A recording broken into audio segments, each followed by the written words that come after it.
یعنی اپنی خواہشات پوری کرتے کرتے اسم اعظم کا چراغ گل کر دو گے۔ اے شخص، اسم اعظم جن کے پاس ہوتا ہے ان کے پاس ظرف ہوتا ہے جن کی دعائیں منظور ہوتی ہیں، اور وہ بار بار دعائیں نہیں کرتے، اور جب دعا کرتے ہیں تو زمانے بدل جاتے ہیں۔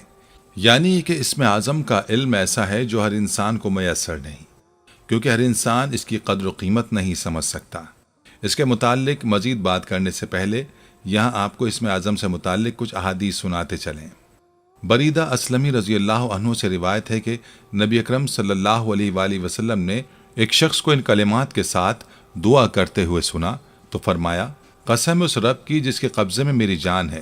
اس شخص نے اللہ سے اس کے اسم اعظم کے وسیلے سے مانگا ہے کہ جب بھی اس کے ذریعے دعا کی گئی ہے اس نے وہ دعا قبول کی ہے، اور جب بھی اس کے ذریعے کوئی چیز مانگی ہے اس نے دی ہے۔ ایک دوسری جگہ پر حضرت انس بن مالک رضی اللہ تعالی عنہ بیان کرتے ہیں کہ میں رسول اللہ صلی اللہ علیہ وآلہ وسلم کے ساتھ بیٹھا تھا اور ایک آدمی کھڑا نماز پڑھ رہا تھا۔ جب اس نے رکوع اور سجدہ کر لیا اور تشہد بھی پڑھ لیا تو اس نے دعا کی اور اپنی دعا میں کہا، اے اللہ، میں تجھ سے سوال کرتا ہوں اس بنا پہ کہ تیرے لیے ہی تعریف ہے، تیرے سوا کوئی حقیقی معبود نہیں، تو بہت احسان کرنے والا ہے، آسمانوں اور زمینوں کا بلا مادہ پیدا کرنے والا ہے۔ اے بزرگی و عزت والے، اے زندہ و جاوید، اے سب کو قائم رکھنے والے، بے شک میں تجھ سے سوال کرتا ہوں۔ نبی صلی اللہ علیہ وآلہ وسلم نے اپنے صحابہ سے فرمایا، تم جانتے ہو اس نے کن لفظوں سے دعا کی ہے؟ انہوں نے کہا، اللہ تعالیٰ اور اس کا رسول بخوبی جانتے ہیں۔ آپ نے فرمایا، اس ذات کی قسم جس کے ہاتھ میں میری جان ہے، اس نے اللہ تعالیٰ کے اس اسم اعظم کے ساتھ دعا کی ہے کہ جب اس کے ساتھ پکارا جائے تو وہ ضرور جواب دیتا ہے، اور جب اس کے ساتھ مانگا جائے تو ضرور عطا فرماتا ہے۔ احادیث نبوی کے بعد اسم اعظم سے متعلق کچھ اسلاف کے اقوال بھی آپ کو بتاتے چلیں۔ محمد بن حسن رحمہ اللہ حضرت امام ابو حنیفہ رحمہ اللہ سے روایت کرتے ہیں کہ اسم اعظم اللہ ہے۔ کیا دیکھتے نہیں کہ رحمان رحمت سے مشتق ہے، رب ربوبیت سے مشتق ہے، جبکہ اللہ کسی سے مشتق نہیں۔ ابن مبارک رحمہ اللہ فرماتے ہیں کہ اسم اعظم اللہ ہے کیونکہ اللہ تعالیٰ کے دوسرے تمام اسما اس کی طرف مضاف ہوتے ہیں، مگر اللہ کی ان کی طرف اضافت نہیں کی جاتی۔ اور حضرت علی کرم اللہ وجہہ سے مروی ہے کہ اسم اعظم یا ظاہر ہے، اور حضرت ابن عباس رضی اللہ عنہ سے روایت ہے کہ وہ یا حیو یا قیوم ہے۔ حافظ ابو القاسم سہیلی رحمہ اللہ فرماتے ہیں کہ اللہ تعالیٰ کے 99 نام سب کے سب لفظ اللہ کے تابع ہیں، جس کے ساتھ مل کر پورے 100 ہو جاتے ہیں، اور جنت کے درجات بھی 100 ہیں۔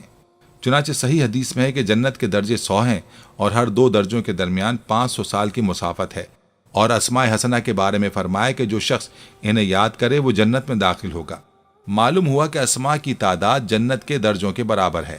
اللہ کے اسم اعظم ہونے کی دلیل ہے کہ باقی تمام اسماء اس کی طرف مضاف ہوتے ہیں۔ چنانچہ کہتے ہیں کہ اللہ کا نام عزیز ہے، یوں نہیں کہتے کہ اللہ نام ہے عزیز کا۔ اور فہری کہتے ہیں کہ اللہ تعالیٰ نے فرمایا، وَلِلَّهِ الْأَسْمَاءُ الْحُسْنَى فَادْعُوهُ بِهَا، یہاں اسماء کو عام کیا اور پھر فرمایا قُلِ ادْعُوا اللَّهَ أَوِ ادْعُوا الرَّحْمَنَ۔ اس میں پہلے اسم اعظم کا ذکر کیا اور مخلوق کو ہدایت کی کہ اس نام سے پکاریں۔ یہ اسم خاص اللہ تعالیٰ کا نام ہے، کوئی دوسرا اس سے موسوم نہیں ہو سکتا۔ مخلوق میں سے کسی سرکش شیطان نے بھی اپنے آپ کو اللہ کہلوانے کی جرت نہیں کی۔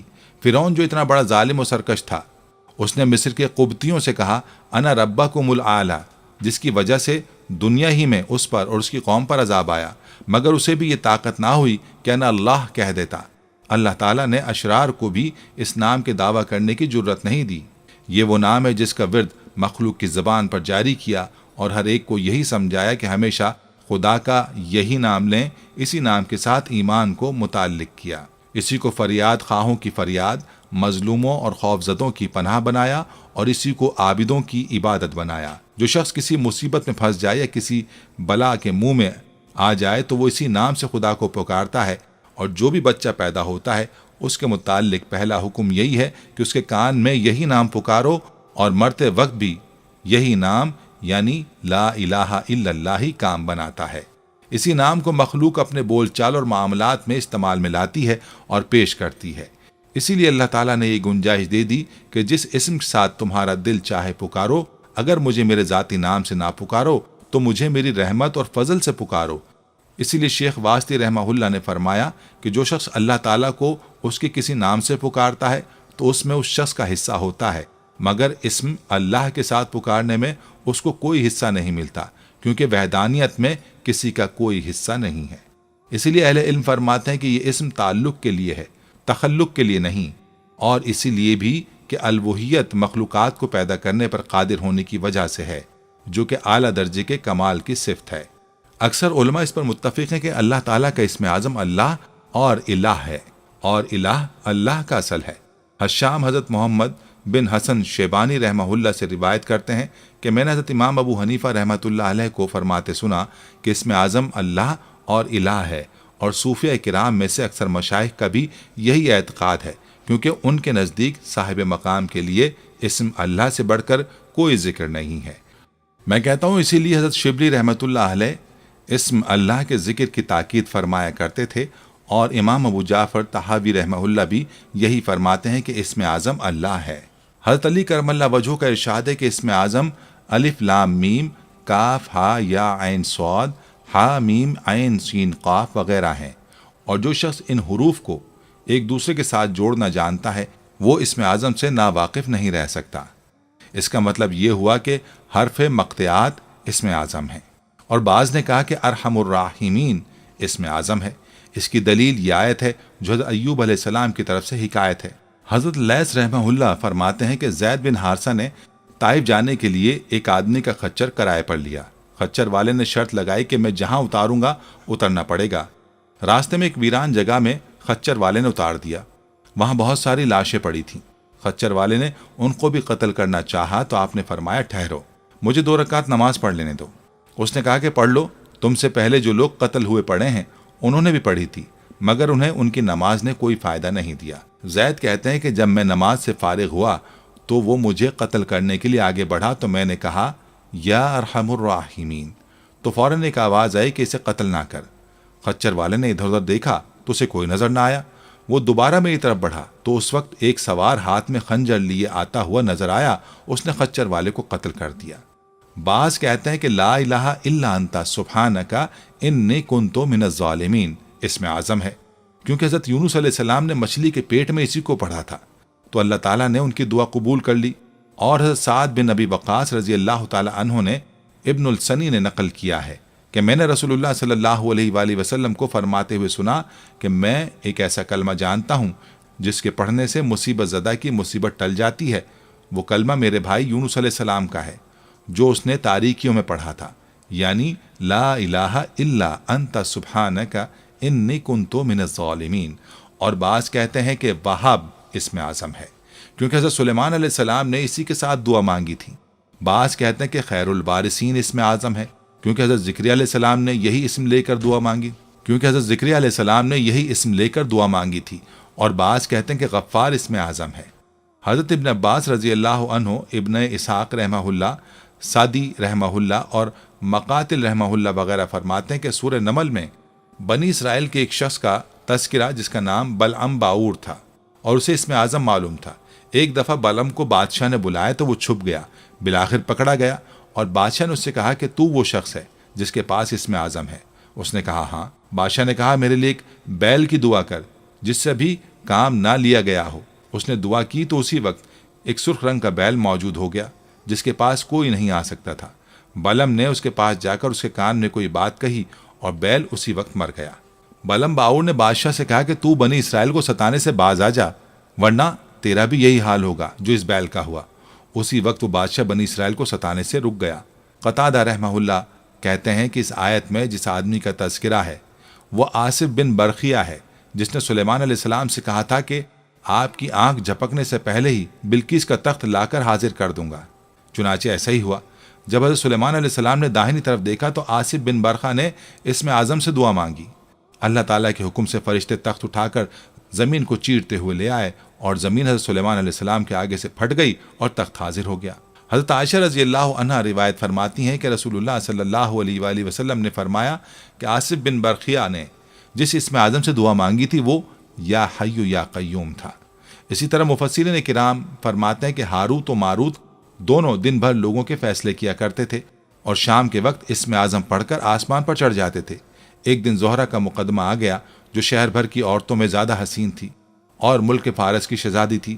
وہ دیکھتے ہی اس پر فریفتہ ہو گئے اور اس کو مباشرت کے لیے کہا۔ اس نے انکار کیا اور کہا جب تک تم مجھے اسم اعظم نہیں بتلاؤ گے تمہارا کام نہ ہوگا۔ انہوں نے کہا اسم اعظم بسم اللہ اللہ اکبر ہے۔ وہ اسے پڑھ کر آسمان کی طرف چڑھ گئی اور وہاں جا کر خدا کے حکم سے ستارہ بن گئی۔ اور اکثر اہل علم یہی فرماتے ہیں کہ بابل میں ان دو فرشتوں پر اسم اعظم جس کے ذریعے زہرہ آسمان پر چڑھ گئی، اور دونوں فرشتے بھی غضب الہی نازل ہونے سے پہلے آسمان پر چڑھ جاتے تھے، شیاطین نے بھی ان سے سیکھ کر اپنے دوستوں کو جادو سکھلانا شروع کر دیا۔ حدیث میں ہے کہ ملک الموت اسم اعظم کی دعا ہی سے روح قبض کرتا ہے۔ ان تفصیلات سے معلوم ہوا کہ اسم اعظم صحابہ کرام رضی اللہ تعالی عنہم کے ہاں زبان زد عام تھا، کسی نے اس کا انکار نہیں کیا۔ ہاں اگر اختلاف ہے تو آیت کی تفسیر میں ہے، اور تفسیر میں حضرت عبداللہ بن عباس رضی اللہ عنہ کا قول راجح ہے، کیونکہ رسول اللہ صلی اللہ علیہ وآلہ وسلم نے ان کے سینے پر دست مبارک مار کر فرمایا تھا یا اللہ ابن عباس کو تعویل کا علم عطا کر، اور حضرت ابن عباس رضی اللہ عنہ نے اس آیت کی تفسیر میں اسم اعظم بیان کیا ہے۔ ایک عارف سے سنا کہ ہر دعا مانگنے والے کی اپنی حالت کے مطابق اس کے لیے الگ اسم اعظم ہے جس سے وہ اللہ تعالیٰ سے اپنی حاجت مانگتا ہے، اور قرین قیاس یہی بات ہے کہ ہر ایک کا اسم اعظم اس کے حالات کے موافق الگ ہوتا ہے۔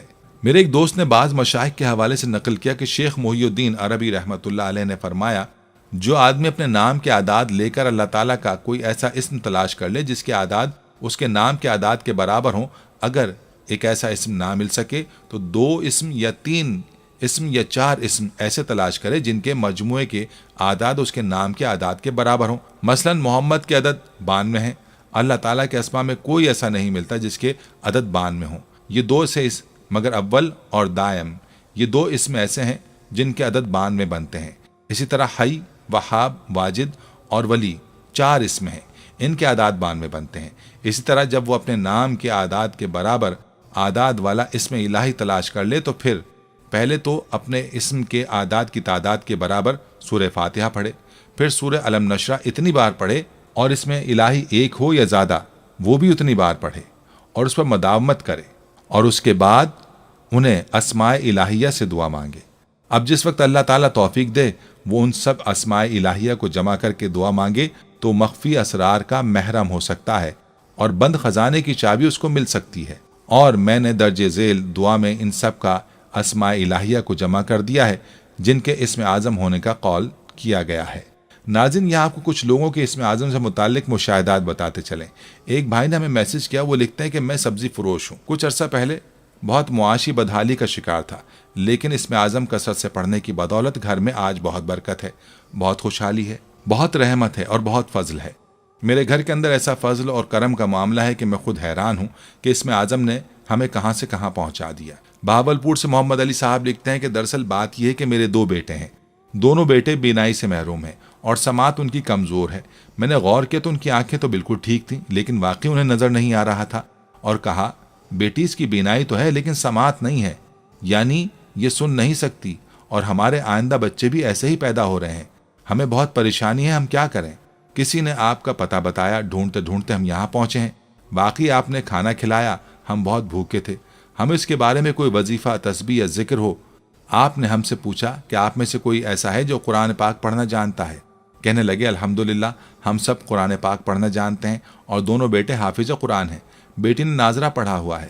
ہم نے بیٹی کو قرآن حفظ اس لیے نہیں کرایا کہ اکثر خواتین قرآن حفظ کر کے بھول جاتی ہیں، اور یہ بہت بڑا وبال ہے، اس لیے ہم خواتین کو قرآن حفظ کرانے کے قائل نہیں ہیں۔ میں نے ان کی بات سنی تو میں نے کہا بس ٹھیک ہے، کام بن گیا، آپ کو میں کچھ دیتا ہوں، اور انشاءاللہ آپ میرے مشورے سے چلیں، میں آپ کو جیسے کہوں ویسے ہی کریں، آپ کو بہت فائدہ ہوگا۔ پھر میں نے انہیں ان کے نام کے مطابق اسم اعظم کے متعلق بتایا اور کہا کہ اگر آپ اس پر تھوڑی سی محنت کر لیں اور توجہ کر لیں اور کچھ عرصے لگاتار کر لیں، بعض اوقات انسان کرنا چاہتا ہے، کرتے کرتے تھوڑے سے وقت کے لیے چھوڑ دیتا ہے۔ اگر آپ تھوڑی سی محنت کریں اور کچھ عرصے لگاتار کریں، اس پر توجہ کریں تو انشاءاللہ آپ کو اس کا بہت فائدہ ہوگا۔ تو وہ کہنے لگے ٹھیک ہے، ہم انشاءاللہ ضرور کریں گے اور یقیناً ہمیں فائدہ ہوگا۔ الحمدللہ جب سے ہم نے یہ وظیفہ پڑھنا شروع کیا ہے، ہمارے بچوں کی حالت میں قدر بہتری آ رہی ہے۔ حیرت انگیز طور پر ہماری بیٹی کے کانوں نے سننا شروع کر دیا ہے، ابھی 100% نہیں سنا، اور ہمارے بیٹوں کو کچھ نظر آنا شروع ہو گیا ہے، کچھ احساس پیدا ہو گیا ہے کہ آپ کا وظیفہ فائدہ دے گا۔ ہمیں 9 ماہ یا 9 سال بھی پڑھنا پڑا تو ہم پڑھیں گے۔ اور پھر انہوں نے اپنے بچوں کو مجھے دکھایا اور میں بولا